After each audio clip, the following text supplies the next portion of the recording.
여기 등장하는 아람이라는 나라, 여기 있구나. 아람이라고 하는 나라는 오늘날의 시리아를 말합니다. 오늘날의 시리아.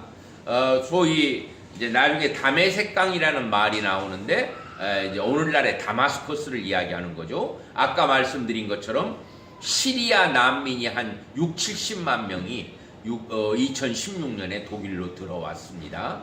그래서 내려오는 전승에 의하면 예수님도 아람어를 쓰셨다고 해요. 그 당시에 바로 그 아람입니다.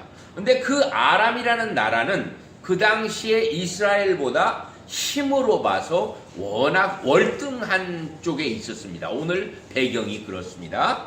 그런데 그 힘이 센 나라의 아람이라는 그 나라의 군대 장관인 나아만이 큰 용사라고 했어요. 큰 용사.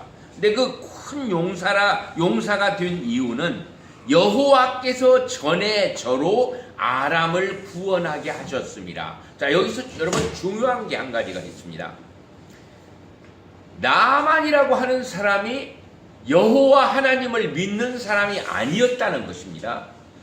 믿는 사람이 아니었지만 그럼에도 불구하고 하나님께서 전쟁에서 이길 수 있도록 나아만에게 힘과 지혜를 주셨었다라고 여기서 기록하고 있는 건 무엇을 얘기하느냐면 이 세상을 주관하고 다스려 나가고 통치해 나가시는 여호와 하나님 예수 그리스도께서 믿는 자든지 믿지 않는 자든지 모두 그분의 통치하에 있다라고 하는 걸 얘기하는 것입니다.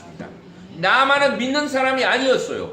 전혀 관계가 없는 사람이었어요. 이스라엘의 하나님, 여호와 하나님하고 전혀 관계가 없는데도 불구하고 하나님께서 간섭하셔서 전쟁에 이기게 했기 때문에 오늘날 문둥병자임에게도 불구하고 이 나라의 군대 장관으로 있었다라고 하는 것입니다. 이게 굉장히 중요한 진리예요. 그러니까 믿는 사람만 통치하는 게 아니고 믿지 않는 사람도 하나님의 통치하에 있다는 거 꼭 기억해 주시기를 부탁드리겠습니다. 자, 두 번째로 전에 아람 사람이 떼를 지어 나가서 이스라엘 땅에서 작은 계집아이를 사로잡으며 지금도 중동은 시끄럽습니다. 그냥 그야말로 화약고예요. 근데 그 당시에도 지금부터 수천 년 전에도 그랬었다는 것입니다. 근데 이제 아람이 힘이 있으니까 일본 사람들이 옛날에 한국에 나와서 군함도로 사람 위안부 끌고 간 것처럼 딱 그렇게 와서 계집아이를 그냥 사로잡아 가버렸어요. 근데 이것도 큰 계집아이가 아니고 작은 계집아이니까 한 12서너 살 됐겠지, 우리 짐작으로.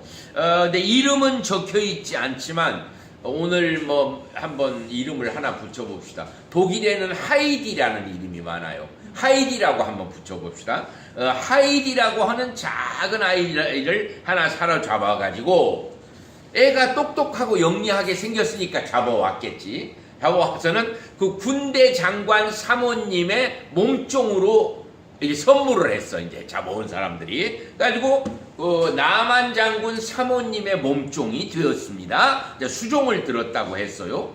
그런데 이 하이디가 가만히 보니까 그 주인이 완전히 그냥 얼굴이 막 틀어지고 막 코도 없고 막 손도 이렇게 생기고 문둥병자라. 근데 여러분 잘 아시잖아요. 이스라엘에서는 이 나환자들은 하나님으로부터 저주받은 사람들이라고 해가지고 소위 성 안에서 살 수가 없었습니다. 그래서 성 밖에서 살았어요. 그걸 성경은 뭐라고 표현하고 있느냐면 진밖이라고 말합니다. 진밖에. 그래서 그 사람들은 성 안으로 들어올 수가 없었어요. 근데 성 안으로 들어오려면 제사장에게 허락도 받아야 되고 들어온다라는 허가증이 있어야 되고 두 번째로 얼굴을 다 이렇게 가려야 됐어요. 가리고 눈만 내놓고 뭐라고 계속 읊으면서 성 안에서 다녀야 되냐면 나는 부정하다, 나는 부정하다 이러면서 자기가 나환자라는 것을 모든 사람이 가까이 오지 말라는 뜻이겠죠. 부정하다 부정하다 하면서 다니도록 그렇게 했어요. 여러분이 잘 아시는, 제가 지금까지 본 영화 중에서 가장 감동이 있었던 그 벤허라는 영화를 보면 그 주인공이 찰톤 헤스턴이에요. 근데 찰톤 헤스턴의 여동생과 어머니가 문둥병에 걸리거든. 그래가지고 이제 수건을 충충 이렇게 동여매고 밤에 아들을 보려고 아들 집 앞에 와서 이렇게 그런 장면이 있어요. 그것처럼 이스라엘에서는 아무리 좋은 가문이고 뭐하고 해도 일단 이 문둥병에 걸리면은 진 밖으로 나가야 됐어요. 그래서 동굴 속에서 그 배너 영화에 보면 집단 생활을 해. 지금 이제 소로도에 계신 분들처럼 이제 그렇게 집단 생활을 하는데, 그 당시도 이스라엘은 진 밖으로 나가서 그러다가 이제 문둥병이 나으면 이제 그 제사장한테 가서 다 나섰는지 점검을 하고, 그 다음에 며칠 동안을 또 밖에 있다가, 그래서 이제 들어오는 정격 의식이 있어요. 그렇게 해서 들어오더라고. 아무튼 그 주인을 보니까 이게 상상도 할 수 없는 거라. 이스라엘에서는 있을 수도 없는 일이에요. 어떻게 저런 분이 이 나라에 말이죠 군대 장관을 하실 수 있을까? 깜짝 놀랐어요. 그런데 그 놀란 하이디의 머리에 전광석화처럼 생각나는 것이 있었어요. 아, 이분을 낫게 하실 수 있는 분은 하나님이시다. 그 하나님의 선지자가 이스라엘 사마리아 땅에 계시지 않는가? 바로 엘리사를 얘기하는 것입니다. 엘리사 선지자님에게 가면 뭐 이 정도야 문제없다, 이제 이렇게 생각을 했던 것 같아요. 그러니까 여기 한번 보십시다. 3절, 그 주모에게 이르되, 나만 장군의 사모님에게 이르되, 우리 주인이 나만 장군이 사마리아에 계신 선지자 앞에 계셨으면 좋겠나이다. 자, 그 다음 아주 중요해. 저가, 그 선지자를 말하는 겁니다. 저가 그 문둥병을 고칠 수도 있을 것 같은데요, 한번 가보시면 어떨까요? 이렇게 말한 것이 아니고, 저가 그 문둥병을 고치리이다. 아주 확신에 차서 100% 고칠 것입니다. 가십시오. 이건 아주 12-13살 먹은 하이디의 입에서 나오는, 이스라엘 딸에게서만 나올 수 있는, 여호와 하나님을 신뢰하는 사람에게서만 나올 수 있는 고백이요 선포입니다. 그러니까 아주 당당하게 확신에 차서 이 얘기를 했어요. 그러니까 4절에 보면 이제 그 부인이 말을 했겠죠. 여보, 이스라엘에서 잡아온 아이, 그 작은 계집아이가 당신이 사마리아에 있는 선지자 앞에 가면 당신 문둥병이 낫는데요, 한번 가보세요. 아마 그렇게 얘기를 했겠죠. 그러니까 아마 나는 그 나아만 장군의 부인이 이렇게 말했을 것 같아. 여보, 내가 군대 장관 아니야.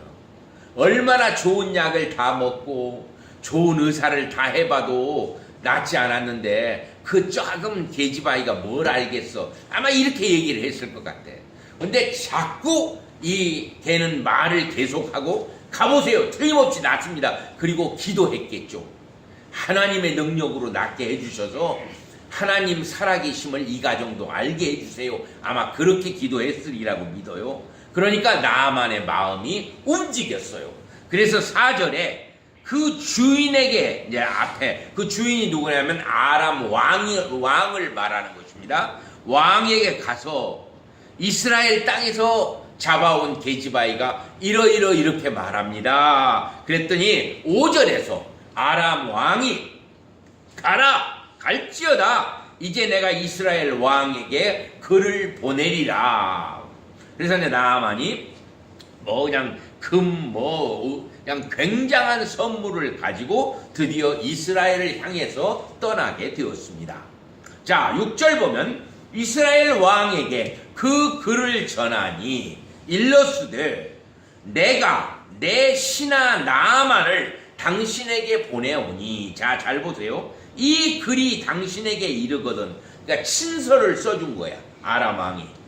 이 글이 당신에게 이르거든 당신은 그 문둥병을 고쳐주소서 하였더라. 그러니까 내가 보내는 우리의 군대 장관 나아만의 운동병을 좀 고쳐주시오 라고 이제 친필을 써서 이스라엘 왕에게 전달했어요. 이스라엘 왕이 그 글을 읽었습니다. 읽고 하는 반응을 우리 함께 7절에서 보겠습니다. 이스라엘 왕이 그 글을 읽고 자기 옷을 찢으며 가로되. 자, 이스라엘 땅에서는 무슨 막 급한 일이나 회개할 때나 무슨 뭐 하여튼 그런 일이 있으면 옷을 찢는 그런 관습이 있더라고. 옷을 찢으며 가로되. 자, 뭐라고 이스라엘 왕 여호와 하나님을 섬기는 나라의 왕이 뭐라고 말하는지 한번 들어보십시다. 내가 어찌 하나님이 관대 능히 사람을 죽이며 살릴 수 있으랴. 저가 어찌하여 사람을 내게 보내어 그 문둥병을 고치라 하느냐. 너희는 깊이 생각하고 저 왕이 틈을 타서 나로 더불어 시비하려 함인 줄 알라 하니라. 자, 여러분 보세요. 마음에 큰 평안이 있는 사람들은 오늘 오전 설교처럼 어떤 위급한 상황이 닥쳐와도 그렇게 놀라지 않습니다. 무슨 일일까? 이러기는 하지만 크게 놀라고 당황하지 않습니다. 일단 우리는 그런 일이 딱 눈앞에 닥치면 먼저 기도를 하죠. 하나님, 이게 무슨 뜻입니까?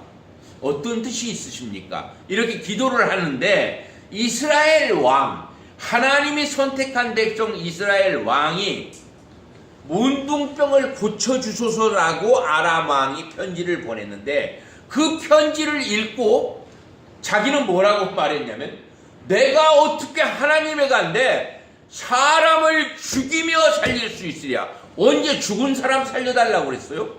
문둥병 고쳐달라고 그랬지 죽은 사람 살려내라고 한 게 아니거든. 다시 말하면 마음속에 평안이 없는 사람은 사건 자체를 크게 눈덩이처럼 불린다는 거라. 그래가지고 막 그걸 끙끙대면서 이 어깨에 짊어지고 막 나는 이제 큰일 났네. 내가 어떻게 죽인 사람을 살려? 여봐라, 아람 왕이 이건 전쟁을 일으키려고 시비하려고 하는 것이다. 너희들 여기에 대해서 준비를 철저히 해라. 뭐 말하자면 지금 그런 장면입니다. 그러니까 지도자라는 건 반드시 마음에 평안이 있는 자가 지도자가 되어야 합니다.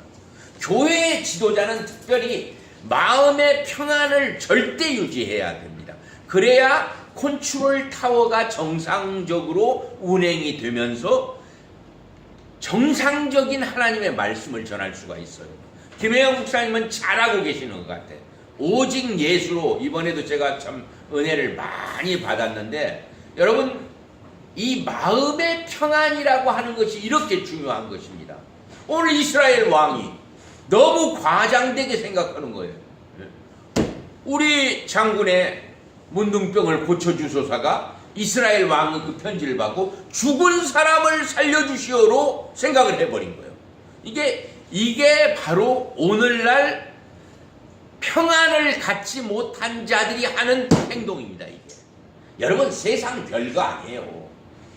이 전능하신 우리를 창조하시고 온 우주를 창조해내신 예수 그리스도께서 무엇을 할 수 있는 능력이 없겠습니까? 여러분 수천억 개, 조담의 경이잖아요. 그 정도로 별의 숫자가 많은데 여기 작은 별인 지구라는 별에다가 하나님의 형상을 닮은 우리를 만들어 놓고 우리와 교제하시려고 하다가 우리가 죄로 죽을 수밖에 없으니까 아들을 보내셔서, 우주의 창조자가 직접 내려와서 우리를 위하여 십자가에 못 박혀 죽었다는 거예요. 그 가진 모욕을 다 당하면서. 이건 있을 수가 없는 일이야. 도저히. 근데 그 있을 수 없는 일을 하나님의 사랑이라고 하는 것 때문에 실천하셨다는 거예요. 그것 때문에 우리가 구원을 받고 예수 그리스도를 우리의 구원자로, 그분이 우리를 구원하셨으니까. 근데 이런 예수님을 믿고 있지 않다라고 한다면, 전라도 말로 하면 싸가지가 엄청 없는 사람이지. 정말 이건 너무나 멍텅구리 같은 사람이고, 예수 믿지 않는 사람만큼 멍텅구리는 이 세상에 없는 거야. 그러니까 가장 우둔한 자가 바로 예수 안 믿는 자다. 이렇게 생각하시면 틀림은 없습니다. 자, 이때 하나님의 사람 엘리사가 8절 이스라엘 왕이 자기 옷을 찢었다 함을 듣고 왕에게 사람을 보내어 가로되 왕이 어찌하여 옷을 찢었나이까? 그 사람을 내게로 오게 하소서. 저가 이스라엘 중에 선지자가 있는 줄을 알리이다. 그러니까 무슨 소리냐면 이스라엘이 지금 비록 아람보다는 약한 국가로 지금 이렇게 추락해 있지만 우리는 하나님을 믿는 사람이고 바로 그 하나님의 사람인 내가 있어 여기. 아이고 그까지 그 장관인지 뭔지 나한테 보내세요. 딱 그 소리예요. 이스라엘 왕은 놀래가지고 막 어쩔 줄 모르는데 하나님의 사람은 그 속에 예수 그리스도의 성령이 함께하기 때문에 뭐 걱정이 안 되는 거야. 평안이 있는 거야. 그리고 내게로 오라 하세요. 여기 이스라엘의 땅에 선지자가 있는 줄을 한번 보여줄 테니까요. 바로 지금 그렇게 얘기하고 있는 것입니다. 자, 그 말을 듣고 나만이 이에 말들과 병거들을 거느리고 9절 이르러 이스라엘 엘리사의 집 문에 서니. 사실 원칙대로라면 당장에 쫓아와야지. 풍전으로 쫓아와서 그냥 장군님 오셨습니까? 힘센 나라에서 왔으니까 이렇게 하면서 막 이 엘리사가 거기를 왔어야 맞고 이렇게 되는데 가만히 집에 앉아가지고 나한테 보내세요. 내가 알아서 할 테니까요. 그러니까 이제 모욕감은 있겠지만 그래도 이 나병을 낫으려니까 지금 엘리사의 집 문 앞에 와서 딱 섰습니다. 그러면 이제 엘리사가 쫙 나와가지고 장군님 오셨습니까? 이렇게 했어야 맞는데 엘리사가 어떻게 했는지 10절을 함께 보겠습니다. 엘리사가 사자를 저에게 보내요. 사자가 밑에서 심부름하는 아이입니다. 심부름하는 아이를 나만에게 보내어 가로되 너는 가서 나만 장군은 가서 어디로 가? 요단강의 몸을 7번 씻으라. 내 살이 여전하여 깨끗하리라. 그러니까 요단강이 뭐 근처에 거기 가서 7번 풍덩풍덩 담그면 당신의 몸이 깨끗하게 될 것이요 라고 말합니다. 이것이 하나님의 처방이었습니다. 하나님의 사람이 하나님의 사람에게 내린 처방이 요단강에 가서 7번 몸을 담그는 것이었습니다. 자, 우선 오늘 꼭 기억하세요. 이스라엘 왕이 그 편지를 와람왕의 편지를 받고 했었던 반응, 그리고 엘리사가 했었던 반응. 엘리사는 나와보지도 않았어요. 밑에 그냥 심부름하는 애를 시켜가지고 저 앞에 있는 요단강 가서 7번 풍덩풍덩 하세요. 그러면 깨끗하게 될 거예요. 그러니까 이스라엘 선지자의 안목에는 이건 아무것도 아닌 일이에요. 이건 그냥 하나님이 간단하게 해결할 수 있는 문제인 걸로 본 반면에, 그러니까 그 마음속에 하나님을 절대 신뢰하는 믿음이 있었고 이스라엘 왕은 전혀 믿음이 없었기에 작은 일을 가지고 큰 일처럼 눈덩이처럼 불려가지고 여봐라 이건 전쟁하려고 시비 걸러온 거 아니냐 이렇게 생각했었다라고 하는 것입니다. 여기에 여러분들이 나는 어디에 속한 사람인가를 꼭 한번 살펴보시기 바랍니다. 나는 그런 큰 평안을 가지고 이건 뭐 별거 아니네 하나님이 알아서 하시겠지 라고 하나님께 맡길 수 있는 절대 신뢰가 있는 사람인가? 그렇지 않으면 이스라엘 왕처럼 이건 큰일 났구나 막 이렇게 걱정하는 사람인가? 이건 굉장히 중요한 성경의 질문입니다. 자, 그 다음 10절에 엘리사가 사자를 저에게 보내어 가로되 너는 가서 요단강에 7번 씻으라. 내 살이 여전하여 깨끗하리라. 자, 그렇게 말을 했는데 나만이 어떤 반응을 보였는지 이제 여기 11절부터 오늘 진짜 말씀의 핵심이 되는 구절들이 등장을 합니다. 자, 11절 나만이 노하여 물러가며 가로되. 나만이 노하여 물러가며 가로되. 이 사람은 영적인 사람이 아니었어요. 이 사람은 혼적이고 육적인 사람이었습니다. 그런데 이건 자기 생각으로는 지금 이 사람이 내린, 엘리사 선지자가 내린 영적인 처방이 전혀 자기 생각하고 맞지 않는 거예요. 딱 그렇게 되는 경우 많은 사람들이 노한다는 것입니다. 뭐라고? 이건 말도 안 되는 얼토당토하는 소리를 하네. 내가 누군데 어디서부터 여기까지 찾아왔는데, 그 생각이 자기를 지금 지배하고 있습니다. 자, 그 다음을 보시면 확실하게 알 수 있습니다. 나만이 노하여 물러가며 가로되. 11절. 내 생각에는, 오늘 내가 이 설교의 제목을 내 생각이라고 하는 걸로 붙여도 됩니다. 내 생각에는, 자, 육신의 생각을 지금 어떤 생각을 자기가 가지고 있었는지를 지금 고백하기 시작합니다. 자, 내 생각에는 저가 누구예요? 엘리사가 내게로 나와. 그 다음에 어떻게? 서서. 그러니까 자기는 뭐 이게 좋은 의자에 앉아 있고, 선지자는 와서 장군님 오셨습니까? 하면서 자기 곁에 서서 그 하나님 여호와의 이름을 부르고, 자기 나라의 시리아의 풍습대로 막 이렇게 자기들의 신을 부르면서 당처 위에 손을 흔들어 자기의 문둥병이 나 있는 부위에 손을 얹어 안수를 하면서 그 문둥병을 고칠까 하였도다. 그러니까 하나님의 생각은 요단강에 7번 몸만 담그면 끝나는 것인데, 나만의 내 생각은 자기에게 공손하게 다가와 서서 자기 문둥병 난 부분에 손을 얹으면서 하나님의 이름을 부르고 거창한 의식과 함께 그렇게 문둥병을 고쳐줄까 하였도다. 오늘 육신의 생각과 하나님의 생각이 얼마나 크게 다르다라고 하는 것을 우리가 알 수 있습니다. 절대로 하나님의 성령이 우리 속에 살아계셔야 한다는 것을 우리가 다시 한번 크게 느낄 수 있는 장면입니다. 그러면서 이제 이 나만의 변이 계속됩니다. 12절을 보면 다메섹 강에, 우리나라에 있는 다메섹 강 아마나와 바르바른, 지금 나 들어가라고 하는 저 요단강보다 이스라엘의 모든 강물보다 낫지 아니하냐. 더 깨끗하고, 사실 여러분 요단강이 더럽습니다. 흙탕물이에요. 헬몬산에서 눈이 녹아서 흘러내려오면서 속이 안 보여. 물이 좀 탕류해요. 근데 자기 나라의 아마나와 바르발 강은 훨씬 깨끗한데, 내가 그렇게 풍덩풍덩 몸을 담그려면 자기 나라의 깨끗한 물에 가서 담그지, 아마나와 바르발은 모든 이스라엘 강물보다 낫지 아니하냐.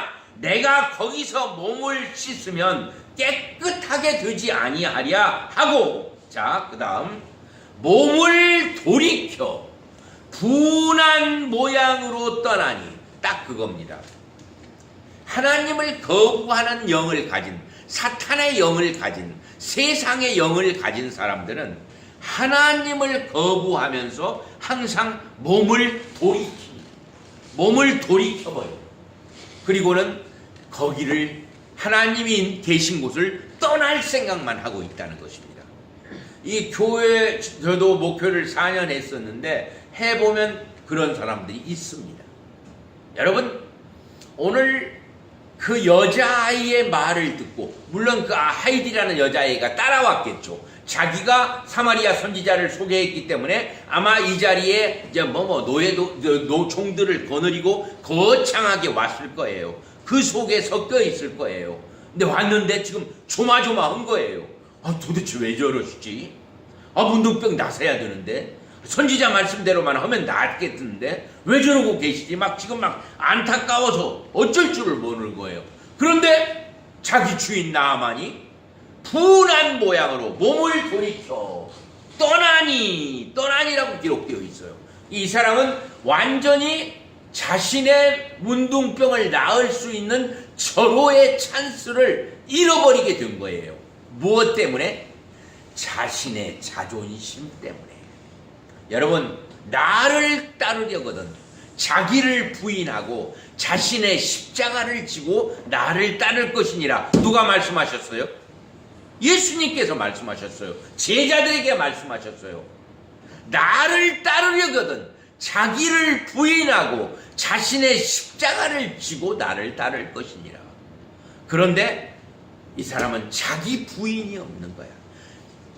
정말 인생 최대의 절호의 찬스 앞에서 내 생각하고 안 맞다라고 하는 것 때문에 몸을 돌이켜 분한 모양으로 떠나게 됐다는 거예요. 만일 거창한 의식을 하면서 장군님 저 요단강으로 가시지요. 저 요단강 물에 제가 같이 가서 장군님과 함께 물에 잠기겠습니다. 이런 거창한 의식 속에서 그 사람을 환대하고 존경하고 높여주는 그런 행동을 했었다라고 한다면 이 사람이 따라들었을런지도 몰라요. 오늘날 이 자라고 하는 건 문제 때문에 얼마나 수많은 사람들이 영적 전쟁에서 실패하는지 알 수 없습니다. 여러분, 자존심 그거 아무것도 아닙니다. 주님은 말씀하셨습니다. 그걸 꺾으라고 말씀하셨어요. 나를 따르려거든 자기를 부인하고 라고 말씀하셨어요. 그런 것을 해야만 어떤 사람이 되냐면 갈라디아서 2장 20절에 하나님이 원하시는 사람, 바울의 고백에 있었던 그 고백을 할 수가 있습니다. 내가 그리스도와 함께 십자가에 못 박혔나니 그런즉 이제는 내가 산 것이 아니요 내 안에 그리스도께서 사신 것이라. 이제 내가 육체 가운데 사는 것은, 내가 이렇게 육신의 몸을 입고 사는 것은 나를 사랑하사 나를 위하여 자기 몸을 버리신 하나님의 아들 예수 그리스도 안에서 사는 것이라. 이렇게 이 고백이 진실한 자신의 고백이 되어질 때 우리는 큰 평안을 누릴 수 있고 장애물을 번쩍 그냥 뛰어넘을 수 있는 능력이 생긴다는 것입니다. 여러분, 우리가 뭐예요? 약하디 약한 인간일 뿐이지 않아요. 그 인간이 해봐야 날고 기어봐야 얼마나 날고 기겠어요. 결국 우리는 하나님의 은혜를 입고 성령의 능력을 입어야 더 3차원적인 세계로 진입을 할 수 있다는 것입니다. 정말 여러분, 이거 굉장히 중요해요. 이번에 비행기를 타고 막 날씨가 그렇게 안 좋았는데 비행기가 팍 솟아서 이제 올라가니까 이제 이 구름 위로 올라가잖아요. 구름이 막 새털 구름이 가득 있더라고. 근데 내가 그랬어요. 저 발코니로 좀 나가고 싶네요. 제가 스튜어디스 보고 말하니까 이제 스튜어디스가 막 웃더라고. 근데 독일 사람들은 그 말을 잘 받아요. 조금 이따 문을 열어주겠습니다. 자기가 비행기 문을 열어주겠다고. 그러면 저 날개 위로 조심스럽게 나가세요. 독일 사람은 그 말을 받을 줄을 알아. 나가주세요. 그 대신 꽉 붙잡아 주세요. 그 날개를 꽉 붙잡아야 됩니다. 그렇지 않으면 뭐라고 말한 줄 알아요? 옛날 바람과 함께 사라지다라는 미첼 마가레트라는 여사가 쓴 원작이 영화가 된 게 4시간이나 돼요. 여러분, 엄청난 대작입니다. 지금도 가끔 제가 그 영화를 보거든요. 근데 그 독일 스튜어디스가 그러더라고요. 그렇지 않으면 바람과 함께 사라집니다. 그러니까 얼마나 멋있어. 이게 통하는 사람들이야. 그러니까 지금 무슨 말을 하다 이 말을 내가 하게 됐나. 그러니까 지금 이 나아만은 자기가 나으려면 지금 어려운 일도 아니잖아요. 근데 자존심이라고 하는 것 때문에 자기를 장군으로 예우해주지 않았다는 것 때문에 자기를 엘리사가 나와보지도 않고 밑에 아마 게하시였을 것 같아. 그 종 게하시를 시켜가지고 저 요단강에 가서 7번 먹어가세요. 그러니까 너무 모욕감을 느낀 거야. 자기를 이렇게 대우했다는 것에 대해서. 그런데다 자기는 자기를 거창하게 맞이해 줄 줄 알았는데 그렇게 하지 않았다는 거지. 여러분, 오늘날 이 교회 안에, 하나님의 교회 안에 이 병을 앓고 있는 사람이 95%라고 생각하면 틀림없습니다. 그러니까 한국 사람들은, 나 오늘 여기 와서 또 놀랬어요. BMW 74짜리가 엄청나게 많은 거야. 자주 보이는 거야. 여러분, BMW를 만든 나라가 어디입니까? 독일이잖아요. 프랑크푸르트가 어떤 도시입니까? 독일에서도 제일 국제 도시예요. 베를린은 저쪽에서 인구는 많지만 제일 비행장이 있고 모든 금융 중심지 프랑크푸르트거든요. 한 달 가도 7시리즈짜리 BMW 한 대 보기 어려워요. 독일 사람 자기네들이 만들어 놓고 그거 타지 않습니다. 근데 이건 서울도 아니고 어떻게 보면 광주 시골이잖아요. 조금 이렇게 말할 수 있는데, 아, 여기에 그냥 시글시글 7 시리즈가 있더라고.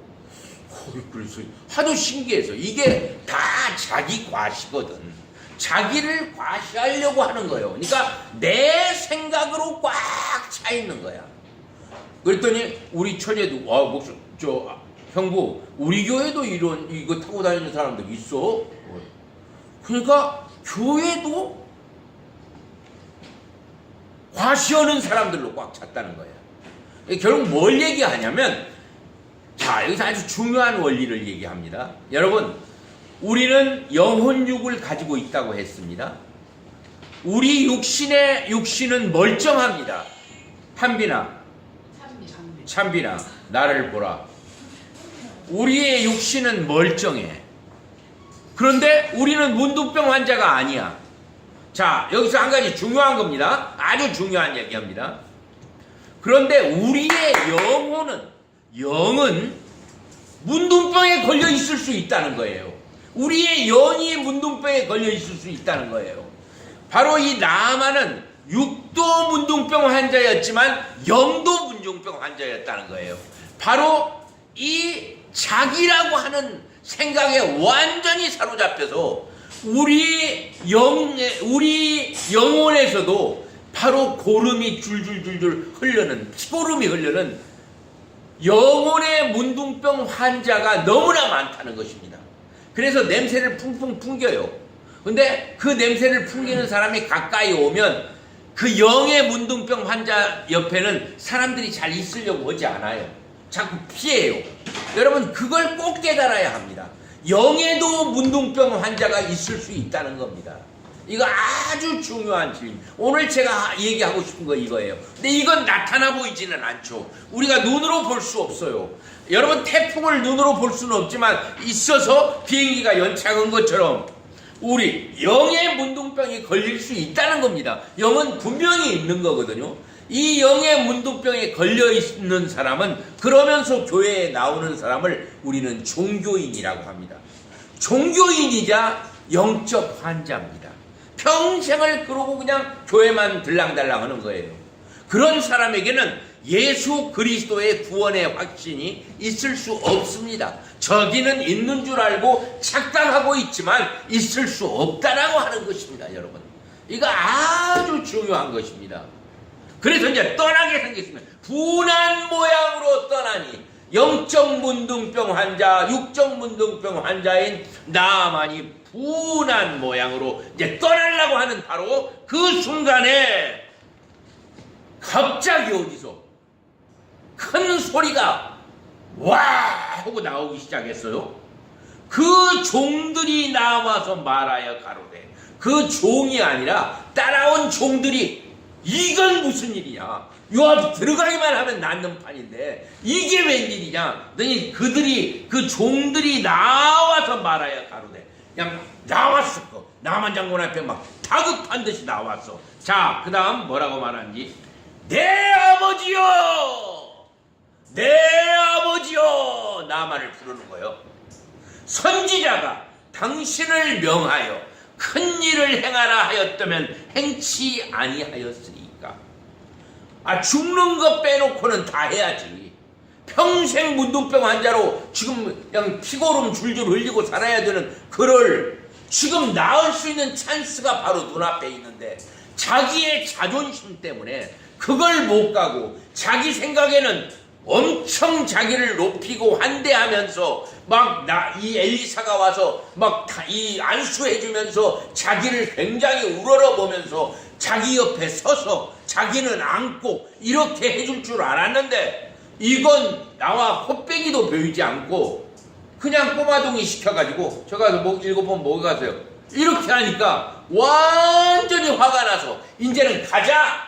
우리나라는 더 깨끗한 물도 있고 어쩌고 저쩌고 이제 분한 모양으로 돌이켜 떠나려고 하는 바로 그때 내 아버지여!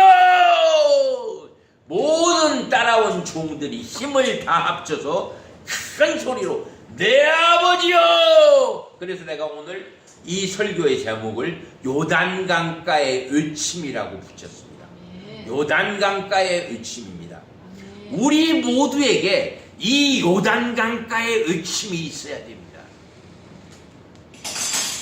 쌍둥이들아! 시스바! 창빈아! 이슬아! 이게 있어야 된다니까.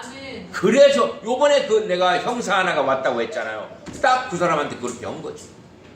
근데 내 눈빛과 내 태도가 지금 한 만난 지 한 3, 4분밖에 안 돼.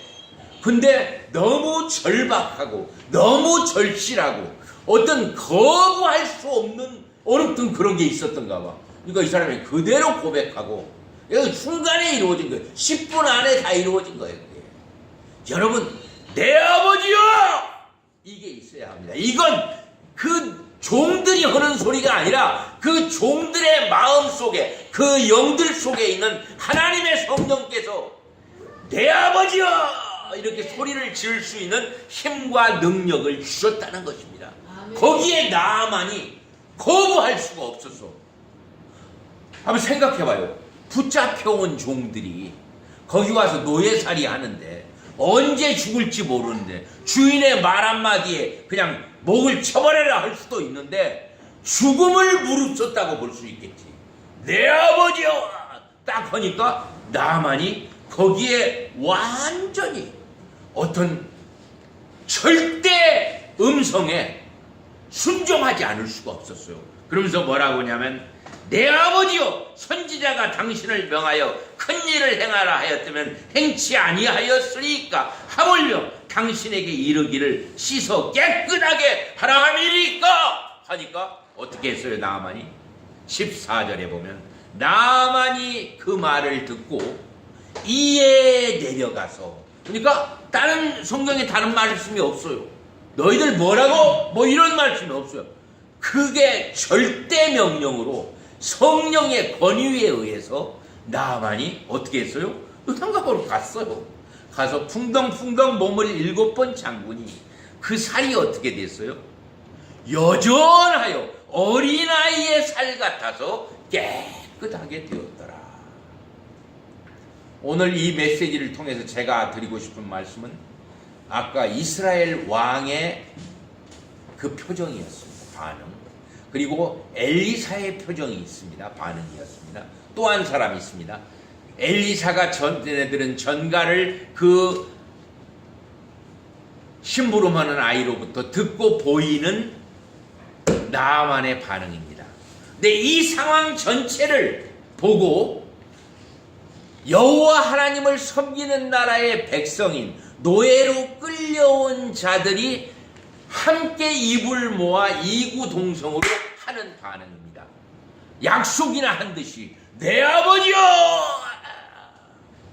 그 권위에 완전히 눌려가지고 결국은 이스라엘을 완전히 이스라엘보다 힘이 센 나라의 군대 장관이 이스라엘에서 잡혀온 나이 어린 몇몇 종들의 말에 의해서 그냥 꺼벙하게 거부할 수가 없어서 그대로 요단강으로 들어가서 몸을 잠궜더니 그 살이 어린아이의 살처럼 깨끗하게 되었다라고 하는 것은 오늘 이 수천 년 전의 환경이나 오늘의 환경에서도 똑같이 적용되어져야 할 절대 적용이 필요한 저는 오늘 메시지라고 생각합니다. 만일 오늘 이 자리에 모인 성도 여러분들 중에 바로 이 나만 같은 병을 앓고 있는 사람이 있다면 이 병에서 바로 이 영적 문둥병에서 고침을 받아야 합니다. 바로 오늘 이 요단강은 무엇을 의미할까요? 이 요단강하고 딱 맞는 강이 하나 있습니다. 그 강은 예수 그리스도의 보혈의 강입니다. 예수 그리스도의 피입니다. 정확하게 얘기하자면 예수님의 피예요. 예수님의 피를 의지하고 예수님의 피공로를 의지하고 주님의 보혈을 의지하고 그 보혈에 몸을 담그는 자는 바로 이 영적 문둥병을 고침받을 수 있다라고 하는 결론의 메시지를 오늘 저는 그렇게 결론을 내리고 싶습니다. 사랑하는 성도 여러분, 예수님은 지금도 살아계십니다. 여러분들이 이 영적 문둥병에서 고쳐나기를 원합니다. 여러분, 이걸 고침받고 나면 내가 아까 그 구름 위로 올라갔다고 했잖아요. 그러면 꼭 날개가 달린 것 같아. 내가 이렇게 날개를 달고 막 날아가는 거. 나 지금 이렇게 설교하고 있잖아요. 날개 달고 날아가는 것 같아. 막 홀을 날릴 것. 홀 날라라 마음대로 날라라 이 세상 끝까지 날라라.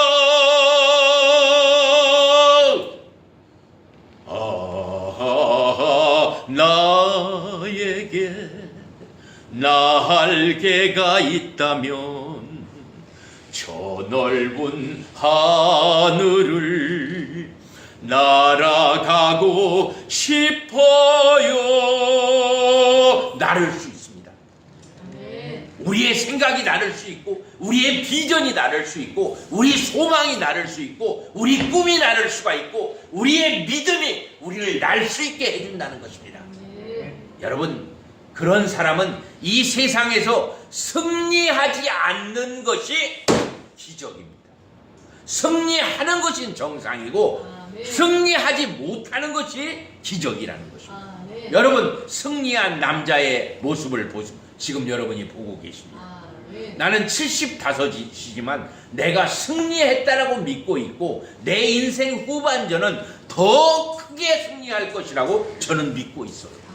그래서 하나님께서 나에게 날개를 달아주셔서 내가 막 날아다니는 것처럼, 그러니까 피곤하지 않은 거예요. 날개가 달렸어도 뭐 눈길을 걸어와도 나는 안 피곤한 거예요, 여러분. 이겁니다, 이거. 그러면 장애물 같은 게 무슨 문제가 있겠어요? 장애물 앞에 있어? 달린 날개를 두 번만 펄럭거리면 팍 올라가는 거지. 비상에서 빡 가버리는 거예요. 이게 믿음이라고 하는 것입니다. 믿음은 진짜로 믿음입니다. 자기가 무엇을 어떻게 생각하고 어떻게 의지하고, 그러나 의지할 수 있는 대상을 잘 찾아야 합니다. 불교도 있고 무슨교도 있고 다 있습니다. 기독교도 있습니다. 기독교를 의지하지 마십시오. 예수를 의지하십시오. 이 예수 그리스도에게 모든 해답이 있어요. 그분이 한 붙잡아만 주시면 우리는 승리를 하는 것이 아니고 할 수밖에 없어요. 참, 이렇게 좋고 이렇게 귀하고 이렇게 틀림없는 사실을 믿지 않고 있는 사람은 멍텅구리, 정말 멍텅구리예요. 하나님이 없다고 하는 자가 가장 멍청한 사람이라고 성경은 말씀하고 있어요. 예수 그리스도는 오늘도 살아계신 것을 믿으시면 큰 소리로 아멘 하시기 바랍니다. 살아계십니다. 그분이 내 안에 살아계십니다. 성령이 내 안에 살아계십니다. 그분이 나를 통제해주고 계셔요. 그분의 통제를 따르면 되는 것입니다. 그럴 때 우리는 승리할 수밖에 없다는 것입니다. 세상에서의 성공이 아니라 진정으로 영원한 나라를 사모하며 영생을 내 손에 쥐고 하늘나라의 생명책에 내 이름이 기록되어지고, 내 이름만 기록될 것이 아니라 내 주변에 있는 모든 자들에게 이 생명을 함께 나누어 갖자고 내가 권면해야 되겠구나. 오늘 바로 하이디라고 하는 작은 계집아이, 바로 그 아이가 이 나만을 생명으로 인도한 전도자가 되었습니다. 사랑하는 성도 여러분, 말씀의 결론을 맺겠습니다. 오늘날 수많은 하이디가 필요합니다. 수많은 작은 계집아이의 마음을 가진 전도자가 필요합니다. 쌍둥이가 될 수 있습니다. 참빈이도 될 수 있어요. 시스비도 될 수가 있어요. 이슬이도 될 수가 있어요. 오늘 반주한 반주자도 애기 7 낳아도 아무리 7을 낳고 바쁘다고 하도 될 수 있어요. 애기 7 낳고도 충분히 될 수 있어요. 여러분, 푸른초장 선교교회가 작은 교회라고요? 저는 그렇게 보지 않습니다. 하나님 앞에 10만 명이 모이는 교회나 몇 명 안 되는 교회, 무슨 하나님 앞에 무슨 그게 차이가 있겠습니까? 우리 육적인 눈으로 볼 때 차이를 느낄 수 있겠죠. 그러나 영적으로 볼 때 나는 여기 영적인 거장들이 앉아 있어요. 거장들이에요. 참빈이, 쌍둥이, 시습이, 이슬이, 반주자 옆에 있는 젊은 친구, 다 이게 녹록지 않은 장래에 이 작은 계집아이와 같은 역할을 감당해야 될 사람들이라고 믿어요.